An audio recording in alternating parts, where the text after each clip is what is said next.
नमस्कार दोस्तों, मेरा नाम है आशीष। मैं एक स्टॉक मार्केट इन्वेस्टर हूं और स्टॉक मार्केट पे वीडियोस बनाता हूं। ऐसे इवेंट्स को कवर करता हूं जो शेयर बाज़ार पे इम्पैक्ट डालते हैं। और मैं शेयर बाज़ार में लिस्टेड कंपनीज को स्टडी करता हूं, उनका फंडामेंटल एनालिसिस करता हूं और कंपनी के सारे कॉर्पोरेट डॉक्यूमेंट्स को स्टडी करके, सारे डेटा पॉइंट्स को स्टडी करके एक बुलिश, बेयरिश या न्यूट्रल जो भी केस बनता है वो केस बनाता हूं और उस पे अपना व्यू रखता हूं। तो आज ऐसी ही एक कंपनी को मैं लेके आया हूँ जिस कंपनी का नाम है आर काबिल। सो ये आर काबिल एक केबल्स एंड वायर्स सेक्टर में एग्जिस्ट करती है। तो इस केबल्स एंड वायर सेक्टर में, जैसे कि मैंने पिछले वीडियो में बताया था, जब मैंने पॉलीकैब इंडिया का वीडियो बनाया था, उसमें मैंने बताया था कि पूरे एंटायर सेक्टर में ही एक सेक्टर टेलविंड चल रही है। तो एक होता है सेक्टर हेडविंड और एक होता है सेक्टर टेलविंड। हेडविंड का मतलब है कि सेक्टर के अगेंस्ट में कुछ काम हो रहा है, तो यानी कि फिर उस पूरे सेक्टर को और उस सेक्टर में जो भी कंपनीज एग्जिस्ट करती है उनका ग्रो करना मुश्किल हो जाता है, क्योंकि पूरा सेक्टर ही उस तरह से नहीं चल रहा। तो सेक्टर टेलविंड का मतलब होता है कि उस सेक्टर, पूरे एंटायर सेक्टर को ही एक पुश मिल रहा है। तो जब सेक्टर टेलविंड चलती है तो सारी कंपनीज लगभग, ऐसा हमने टिपिकली हिस्टोरिकली देखा है कि जब किसी सेक्टर में स्ट्रॉन्ग सेक्टर टेलविंड्स होती हैं तो लगभग सारी कंपनीज ही उस सेक्टर की अच्छा करती हैं। तो इसीलिए पॉलीकैब इंडिया का मैंने पहले वीडियो बनाया था और आज सेम सेक्टर की एक और कंपनी आर काबिल का मैं वीडियो लेके आया हूँ। तो ये कंपनी केबल्स एंड वायर्स बनाती है। तो सिंपल बिजनेस है, कोई ज़्यादा डिफिकल्ट बिजनेस नहीं है, बिल्कुल एग्जैक्टली कॉम्पिटिटर है ये पॉलीकैब इंडिया की। और लॉजिक इसमें भी वही है कि सेक्टर टेलविंड क्यों चल रहा है, क्योंकि पूरा एआई का बूम चल रहा है पूरी दुनिया में। और एआई के लिए बहुत सारा डेटा प्रोसेस करना पड़ता है, बहुत सारा डेटा स्टोर करना पड़ता है और उसके लिए बहुत बड़े बड़े डेटा सेंटर्स बनाने पड़ते हैं। तो ये डेटा सेंटर्स ऑलरेडी बनाने के इन प्रोसेस में है और गोइंग फॉरवर्ड अगले 2 साल, 3 साल, 4 साल बहुत सारे डेटा सेंटर्स, बहुत बड़े बड़े डेटा सेंटर्स पूरी दुनिया में बनेंगे और इंडिया में भी बहुत सारे डेटा सेंटर्स बनेंगे। तो डेटा सेंटर्स के लिए एक रॉ मटेरियल जो जिसे हम कहेंगे वो होती है बिजली, यानी कि इलेक्ट्रिसिटी। तो डेटा सेंटर्स बहुत इलेक्ट्रिसिटी कंज्यूम करते हैं। इसको आप गूगल पे भी स्टडी कर सकते हैं कि कितनी इलेक्ट्रिसिटी एक डेटा सेंटर को चाहिए होती है। तो बहुत ज़्यादा इसमें इलेक्ट्रिसिटी की कंजम्पशन होती है डेटा सेंटर में। तो उस डेटा सेंटर में जो इलेक्ट्रिसिटी की डिमांड जनरेट होती है, वो इलेक्ट्रिसिटी जहाँ डेटा सेंटर होता है वहाँ तो बनती नहीं है, वहाँ तो जनरेट नहीं होती, वो कहीं और जनरेट होती है। वहाँ से उस इलेक्ट्रिसिटी का ट्रांसमिशन करके डेटा सेंटर तक लाना पड़ता है। तो उस ट्रांसमिशन के लिए ज़रूरत पड़ती है केबल्स की, बड़े बड़े हैवी ड्यूटी केबल्स की ज़रूरत पड़ती है। तो वही केबल्स ये कंपनी बनाती है। तो ऐसे मार्केट में इसकी काफ़ी डिमांड है अभी इस समय, और आने वाले 2 साल 3 साल के लिए भी बहुत अच्छी डिमांड इसमें विजुअलाइज हो रही है। तो जैसा कि मैंने अपने पॉलीकैब इंडिया के वीडियो में भी बताया था कि आधा काम तो एक तरह से इस कंपनी के लिए, जो भी जितनी भी कंपनीज इस सेक्टर में एग्जिस्ट कर रही हैं, जैसे पॉलीकैब इंडिया, आर काबिल जो हमारी आज की कंपनी है, केईआई इंडस्ट्रीज वो भी एक prominent cables and wire manufacturing company है। तो और भी काफ़ी सारी छोटी छोटी कंपनीज एग्जिस्ट करती हैं। तो पूरे एंटायर सेक्टर के लिए आधा काम तो मार्केट ने खुद ही कर दिया। वो आधा काम क्या है कि डिमांड जनरेट करना। तो डिमांड तो मार्केट ने खुद ही जनरेट कर दी, अब आधा काम इन कंपनीज को खुद करना है और वो काम है अपनी प्रोडक्शन को बढ़ाना। जो केबल्स की प्रोडक्शन है उसको इंक्रीज करना, केपेक्स करना, बहुत और ज़्यादा अपने केबल्स को बनाना और इस डिमांड को केटर करना। ये जो डिमांड आई है मार्केट में, इसमें सप्लाई करना। तो ये कंपनी को सिर्फ अपना ये आधा ही काम करना है, आधा काम तो मार्केट ने, सेक्टर ने खुद ही कर दिया। तो अब अगर हम इस कंपनी की परफॉर्मेंस देखें तो बिफोर परफॉर्मेंस, जब भी किसी कंपनी में एक बुलिश केस बनता है, तो उस कोई ना कोई ऐसा फैक्टर होना चाहिए जिससे कि वो कंपनी, एक फंडामेंटल फैक्टर होना चाहिए जिससे कि उस पे बुलिश केस बने, और फिर बाकी सारी चीज़ें जो कंपनी की परफॉर्मेंस है या फैक्ट्स एंड फिगर्स हैं या कंपनी का ग्रोथ वगैरह है, वो सब उसके अराउंड रैली करती हैं। तो इस कंपनी के लिए जो बुलिश केस बन रहा है वो एंटायर सेक्टर टेलविंड है। मार्केट में बहुत ज़बरदस्त डिमांड है। तो इसलिए इस कंपनी के पे हम बुलिश हैं, इस पूरे सेक्टर पे ही बुलिश हैं और बाकी सारी चीज़ें रैली अराउंड करेंगी इस डिमांड के अराउंड। तो अभी इसकी कंपनी की परफॉर्मेंस देखें, जो लास्ट जो कंपनी के रिजल्ट्स आए हुए हैं Q3 FY26 के, उस रिजल्ट्स को एक बार जरा सा एनालाइज करते हैं, सो दैट हमें डेटा का भी पता चल जाए। तो कंपनी की जो सेल्स ग्रोथ रही है, यानी कि रेवेन्यू ग्रोथ रही है, वो 42.3% से कंपनी ने वाई ओ वाई सेल्स को ग्रो किया है। वाई ओ वाई यानी कि कंपेरेटिव टू Q3 FY25 42.3% से सेल्स को ग्रो किया है। एबिटा ग्रो किया है कंपनी का 86% से। तो यहाँ पे बहुत अच्छा, बहुत ज़बरदस्त ऑपरेटिंग लेवरेज मिला है। तो ऑपरेटिंग लेवरेज जैसे कि मैंने अपने पिछले वीडियोस में भी बताया हुआ है कि जब कंपनी की प्रोडक्शन बढ़ती है या सेल्स बढ़ती है तो फिक्स कॉस्ट प्रोपोर्शनेटली नहीं बढ़ती, तो जिससे कंपनी को ऑपरेटिंग लेवरेज मिलता है। इसको सिंप्लीफाइड लैंग्वेज में अगर हम देखें तो ऐसे बोल सकते हैं कि सेल्स अगर एक्स रेट से ग्रो किया है और उसके बाद एबिटा और पैट एक्स प्लस रेट से, यानी कि सेल्स से ज़्यादा रेट से ग्रो किया है, तो हम मान सकते हैं कि कंपनी को ऑपरेटिंग लेवरेज मिला है। तो यहाँ पे एबिटा 86% ग्रो किया है और अगर हम पैट देखें तो वो 72.4% से ग्रो किया है। तो सेल्स 42.3% एंड पैट 72.3%, तो अच्छा खासा ऑपरेटिंग लेवरेजेस इस कंपनी को मिला है। अगर हम इसके बिजनेस की बात करें तो कंपनी का पूरा बिजनेस दो सेगमेंट में डिवाइडेड है। एक तो केबल्स एंड वायर्स जिसपे हम एग्जैक्टली बुलिश हैं, और दूसरा FMEG सेक्टर भी, सेगमेंट भी है इस कंपनी का, जो बहुत छोटा सेगमेंट है अभी फिलहाल। It is contributing only 10% to the entire business. तो 10% का ही कंट्रीब्यूशन है, तो उस पर ज़्यादा बात नहीं करेंगे।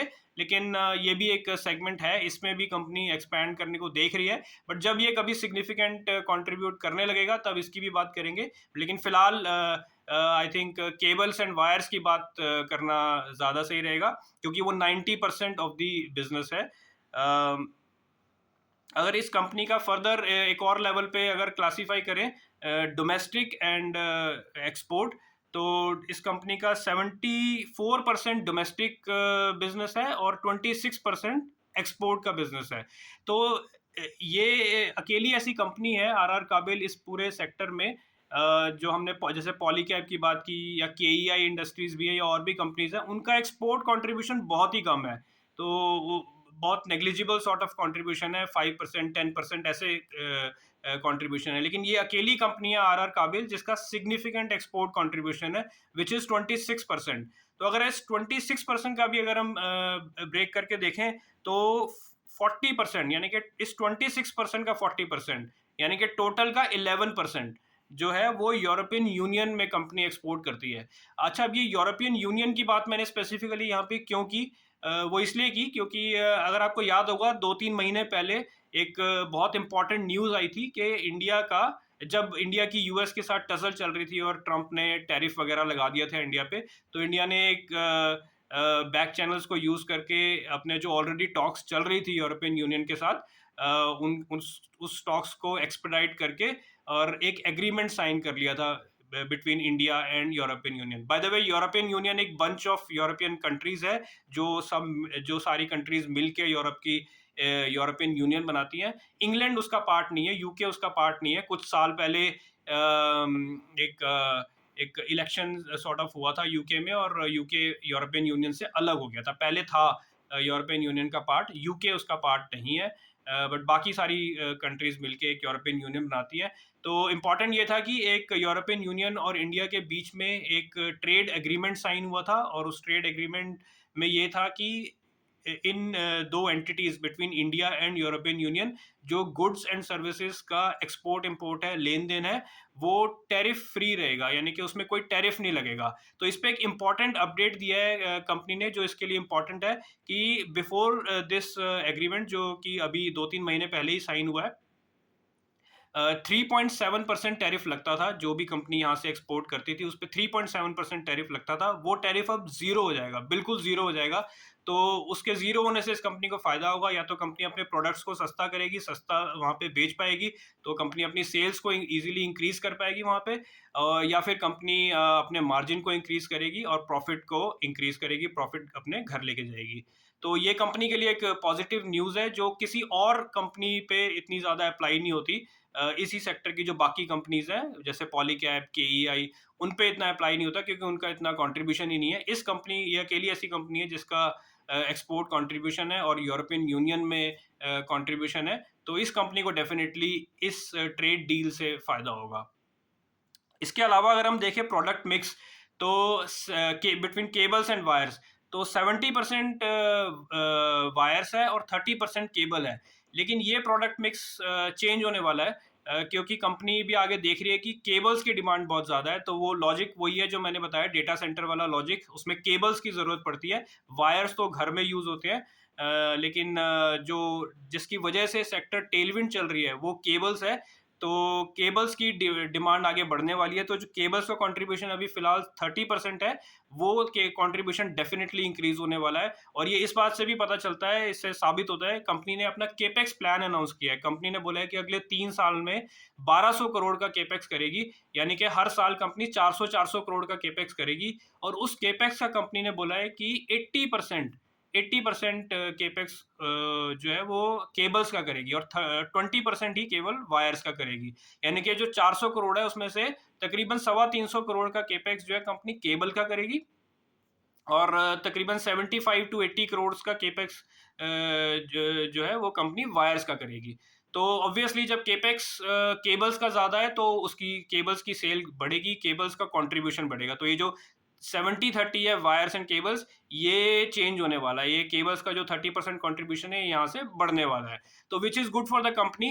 इसी तरह से कंपनी ये जो मार्केट में डिमांड है उसको केटर कर पाएगी। और केबल्स में क्योंकि heavy duty high price product है तो उसमें मार्जिन भी ज़्यादा रहते हैं, तो कंपनी के लिए ये भी फर्दर आगे ऑपरेटिंग लेवरेज का काम करेगा। और कंपनी ने एक और अपडेट ये भी दिया है कि कंपनी जो है अपना B2B सेल्स, जो केबल्स का जो सेल है वो B2B में काउंट होता है, तो वो B2B सेल्स कंपनी अपना बढ़ाने को देख रही है, उसके लिए कंपनी एफर्ट कर रही है। तो ये स्पेसिफिकली मैनेजमेंट ने अपनी कमेंट्री में बोला है। तो ऑब्वियसली ये सारे डॉट्स कनेक्ट हो रहे हैं कि केबल्स की डिमांड है मार्केट में डेटा सेंटर की वजह से, एआई की वजह से, और कंपनी केबल्स में ही ज़्यादा केपेक्स भी कर रही है और केबल्स का कंट्रीब्यूशन बढ़ने वाला है, और कंपनी केबल्स की में ही B2B सेल्स को इंक्रीज करने की बात कर रही है। तो ये सारे डॉट्स कनेक्ट हो रहे हैं। अगर हम कैपेसिटी यूटिलाइजेशन देखें तो कंपनी की अभी वायर्स की जो कैपेसिटी यूटिलाइजेशन है वो 70% पे चल रही है और केबल्स की 90% पे चल रही है। तो कैपेसिटी यूटिलाइजेशन मतलब कंपनी का जो भी मैन्युफैक्चरिंग प्लांट है, उस मैन्युफैक्चरिंग प्लांट की कैपेसिटी होगी कि इतनी, ये जैसे इतनी मशीनें वहाँ पे लगी हुई हैं तो इतनी मशीनों में एक पर्टिकुलर पर्टिकुलर प्रोडक्शन हो सकता है।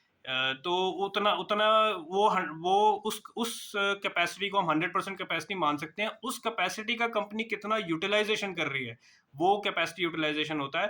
तो अगर कंपनी की केबल्स में जो है वो 90% कैपेसिटी यूटिलाइजेशन कर रही है, तो 100% रीच करने के लिए 10% का ही उसमें स्कोप बचा है। लेकिन वायर्स में अभी 70% कैपेसिटी यूटिलाइजेशन है, तो अभी 30% और इंक्रीज हो सकता है। तो ये भी एक डॉट्स कनेक्ट हो रहा है, क्योंकि केबल्स की डिमांड ज़्यादा है, तो इसलिए केबल्स का कैपेसिटी यूटिलाइजेशन इंक्रीज होकर 90% हो गया है। तो ये भी पॉजिटिव है कंपनी के लिए, इसलिए कंपनी ने केपेक्स भी केबल्स का ही ज़्यादा अनाउंस किया है, वायर्स का कम किया है, क्योंकि वायर्स में तो अभी एग्जिस्टिंग कैपेसिटी ही पूरी यूज़ नहीं हुई है, तो वो फर्दर यूज़ होगी। और इसके अलावा जो कंपनी ने अपडेट दिया है वो ये कि जैसे पॉलीकैब इंडिया में भी हमने देखा था कि जो डिस्ट्रीब्यूटर्स थे वो रीस्टॉकिंग कर रहे थे, यानी कि जो एक टिपिकल जो स्टॉकिंग करते हैं डीलर्स डिस्ट्रीब्यूटर्स, वो 25 टू 30 डेज का करते हैं। लेकिन फिलहाल जो डिस्ट्रीब्यूटर्स हैं उन्होंने 37 टू 40 डेज का स्टॉक किया हुआ है। तो यहाँ पे भी एक रीस्टॉकिंग हुई है, क्योंकि मार्केट में डिमांड ज़्यादा है इसीलिए। इसके अलावा अगर हम देखें तो एफएमईजी पे कंपनी ने थोड़ा सा अपडेट दिया है। हालांकि काफ़ी छोटा बिजनेस है, अभी प्रॉफिट मेकिंग भी नहीं है, लेकिन कंपनी ने बोला है कि वो साउथ इंडिया में एफएमईजी को लेके एक्सपैंड कर रहे हैं। और FY28 के स्टार्ट में कंपनी ने बोला है कि ये ब्रेक इवन हो जाएंगे। तो अभी ये प्रॉफिटेबल नहीं है, बट FY28 के फर्स्ट क्वार्टर में कंपनी ने बोला है कि वो ब्रेक इवन हो जाएंगे, लेकिन अभी ज़्यादा कॉन्ट्रीब्यूशन नहीं है, तो अभी ज़्यादा इसके बारे में बात नहीं करेंगे। इसके अलावा अगर हम देखें तो वैल्यूएशन अगर हम देखें तो ये सबसे कम वैल्यूएशन पे फिलहाल एग्जिस्ट कर रहा है। जो 3 prominent cables and wires companies हैं, Polycab India, KEI Industries and RR Kabel. तो पॉलीकैब का जो प्राइस अर्निंग मल्टीपल चल रहा है वो तकरीबन 45 का चल रहा है, और केईआई सबसे एक्सपेंसिव है, इस पूरे सेक्टर में सबसे एक्सपेंसिव चल रहा है, वो 55 का चल रहा है। नॉट श्योर कि उसको इतना एक्सपेंसिव वैल्यूएशन क्यों मिलता है। और ये तीनों कंपनीज तकरीबन तकरीबन सेम रेट से ग्रो कर रही हैं, सभी 40% प्लस रेट से ग्रो कर रही हैं। और इस आर आर काबिल का जो पी चल रहा है वो 35 का चल रहा है। तो 55 केईआई का, 45 पॉलीकैब का और 35 आर आर काबिल का। तो सेम रेट पे ग्रो कर रही हैं तीनों कंपनीज, लेकिन वैल्यूएशन इसका सबसे कम है। तो आई थिंक ये वैल्यूएशन कहीं ना कहीं नॉर्मलाइज होगा तीनों कंपनीज का। और जब ये वैल्यूएशन मार्केट नॉर्मलाइज करेगी तो इस कंपनी को, आर आर काबिल को, सबसे ज़्यादा फायदा होने की उम्मीद है। बट ये इस पे डिपेंड करेगा कि कंपनी अपनी गाइडेंस पे खरा उतरती है, नहीं उतरती। जिस और सेम रेट से या इससे ज़्यादा रेट से जिस पे अभी करंटली कंपनी ग्रो कर रही है, इफ दिस ग्रोथ कंटिन्यूज, तो ये डेफिनेटली ये वैल्यूएशन जो है ये कैचअप करेगा with the other two companies. तो उससे कंपनी का शेयर प्राइस इम्प्रूव होगा। लेकिन ये हमें ट्रैक करना पड़ेगा आगे गोइंग फॉरवर्ड। अभी तो ज़रूर कोई हमें प्रॉब्लम नज़र नहीं आ रही, पूरा सेक्टर अच्छा कर रहा है। और ये हमने देखा है कि जब पूरे सेक्टर में टेल विंड होती है तो सारी कंपनीज अच्छा करती हैं। तो फिलहाल 2 साल 3 साल के लिए तो कोई प्रॉब्लम नज़र नहीं आ रही। लेकिन फिर भी हम एक्टिव इन्वेस्टमेंट में बिलीव करते हैं, वी आर एक्टिव इन्वेस्टर्स। ये जो एक थ्योरी चलती है मार्केट में कि जो काफ़ी सारे पुराने इन्वेस्टर्स ने ये थ्योरी चला रखी है कि आपने एक बार कंपनी को आइडेंटिफाई कर लिया, उसमें आपने इन्वेस्टमेंट कर दिया, उसके बाद आप 10 साल 15 साल आप आराम से बैठ जाओ, और आपका जो है पैसा ग्रो करता रहेगा। ऐसा होता नहीं है। तो ये मार्केट जो है बहुत डायनेमिक है, ये वर्ल्ड बहुत डायनेमिक है, बहुत जल्दी जल्दी चीज़ें चेंज होती हैं। और अब तो बुल मार्केट और बेयर मार्केट के साइकिल्स भी उतने लंबे नहीं रहे, बहुत जल्दी बुल मार्केट और बेयर मार्केट आते हैं और ये इंटरचेंज होते हैं। तो ये मैं इस थ्योरी में बिलीव नहीं करता कि आपने एक बार किसी कंपनी में इन्वेस्टमेंट कर दिया, पैसे लगा दिए, तो उसके बाद आप भूल जाएँ। 5 साल, 10 साल, 15 साल भूल जाएँ। मैं इसमें बिलीव नहीं करता। आपको कंटिन्यूअस कंपनी को ट्रैक करना होता है और यही एक्टिव इन्वेस्टिंग होती है। At least bare minimum her quarter जब कंपनी अपने रिजल्ट्स देती है, मैनेजमेंट आती है, अपनी कंपनी के बारे में बताती है, फ्यूचर गाइडेंस देती है, तो एट लीस्ट हर क्वार्टर तो कंपनी को स्टडी करना ज़रूरी है। तो जैसे ही इस कंपनी के नेक्स्ट क्वार्टर के रिजल्ट आएंगे Q4 के, तो उनको भी हम देखेंगे, स्टडी करेंगे और फिर देखेंगे कि कंपनी ने के मैनेजमेंट ने जैसा बोला था क्या कंपनी वैसा ही कर रही है। और एक और गलती जो रिटेल इन्वेस्टर्स अक्सर करते हैं कि बड़ा इमोशनली अटैच हो जाते हैं कंपनी से। एक बार उन्होंने इन्वेस्टमेंट कर दिया तो फिर वो उस इन्वेस्टमेंट को इतनी जल्दी बेचते भी नहीं है। फिर वो उस उम्मीद में रहते हैं, अगर कंपनी का मान लो रिजल्ट भी खराब आता है या कुछ कंपनी में स्ट्रक्चरल प्रॉब्लम हो जाती है या एंटायर सेक्टर में प्रॉब्लम हो जाती है, तो लोग जो है फिर भी अपने शेयर को बेचते नहीं है। उनको एक उम्मीद में रहते हैं कि ये इम्प्रूव हो जाएगा, लेकिन ऐसा जनरली होता नहीं है। तो जब भी आपको कभी लगे कि पूरे सेक्टर में एक स्ट्रक्चरल प्रॉब्लम हो गई है, मैं वन ऑफ प्रॉब्लम की बात नहीं कर रहा, वन ऑफ प्रॉब्लम को मार्केट इग्नोर करता है, क्योंकि मार्केट फॉरवर्ड लुकिंग होता है और वन ऑफ प्रॉब्लम का मतलब है कि वो एक पास्ट की चीज होगी, उससे मार्केट मूव ऑन करता है। लेकिन अगर स्ट्रक्चरल एक फंडामेंटल प्रॉब्लम हो गई है जिससे कि लगता है कि अब कंपनी की सेल्स उतनी ग्रो नहीं कर पाएगी जितनी कंपनी ने प्रॉमिस किया था, तो फिर आपको तुरंत उस शेयर में से निकलना है। चाहे आप प्रॉफिट में हैं, चाहे आप लॉस में हैं, 5% 10% लॉस में है, तो आप निकलिए, उसकी परवाह मत कीजिए। तो इतना इमोशनली अटैच नहीं होना किसी भी कंपनी से। तो आप जब भी ऐसा कभी लगे कि हाँ एक फंडामेंटल प्रॉब्लम आ गई है, फिर आपको वेट नहीं करना। बट ये है कि उससे पहले उस प्रॉब्लम को ज़रूर ठीक से देख लें, उस पे थोड़ा टाइम स्पेंड करें कि ये प्रॉब्लम किस तरह की प्रॉब्लम है, ये वन ऑफ प्रॉब्लम है या फंडामेंटल प्रॉब्लम है या स्ट्रक्चरल प्रॉब्लम है। तो उस पे एक बार अपना व्यू ज़रूर टाइम लेके बनाएं। लेकिन एक बार अगर व्यू क्लियर हो जाता है कि हाँ ये प्रॉब्लम एक लॉन्ग लास्टिंग प्रॉब्लम है, तो फिर आप कंपनी से इमीडिएटली निकलें। लेकिन फिलहाल ये एक इन्वेस्टमेंट एडवाइस थी, एक वर्ड ऑफ कॉशन था। फिलहाल इस पूरे सेक्टर में कोई प्रॉब्लम नज़र नहीं आ रही, इस कंपनी में भी कोई प्रॉब्लम नज़र नहीं आ रही। बट हम इसको ट्रैक करते रहेंगे एवरी क्वार्टर। और जब नेक्स्ट क्वार्टर का रिजल्ट आएगा तब देखेंगे आगे कि इसमें कैसा अपडेट चल रहा है। फिलहाल मेरे को ये कंपनी बहुत अच्छी लग रही है और मैं काफ़ी बुलिश हूँ इस कंपनी पे। मेरा मेरा व्यू इस पे क्लियर है, कि एक कंपनी काफ़ी अच्छा परफॉर्म करेगी गोइंग फॉरवर्ड।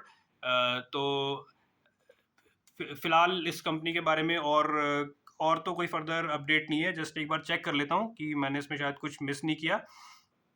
केपेक्स भी बता दिया था मैंने। हाँ, एबिटा इसका मार्जिन्स का एक अपडेट रह गया।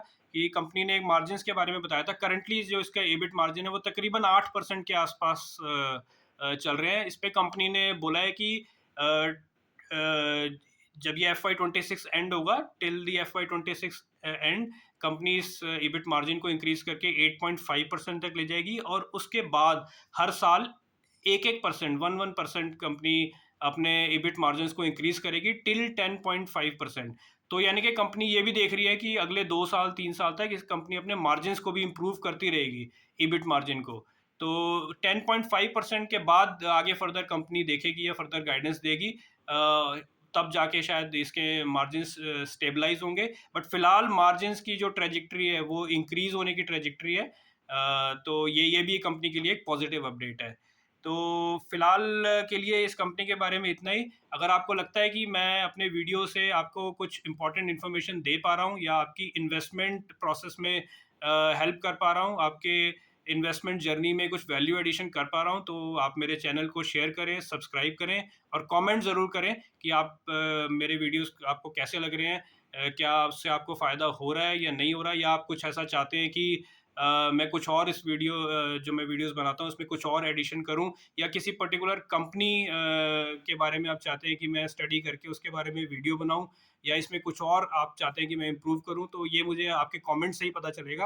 आप अपना कमेंट ज़रूर करें, और फिलहाल आज के लिए इतना ही। Thank you.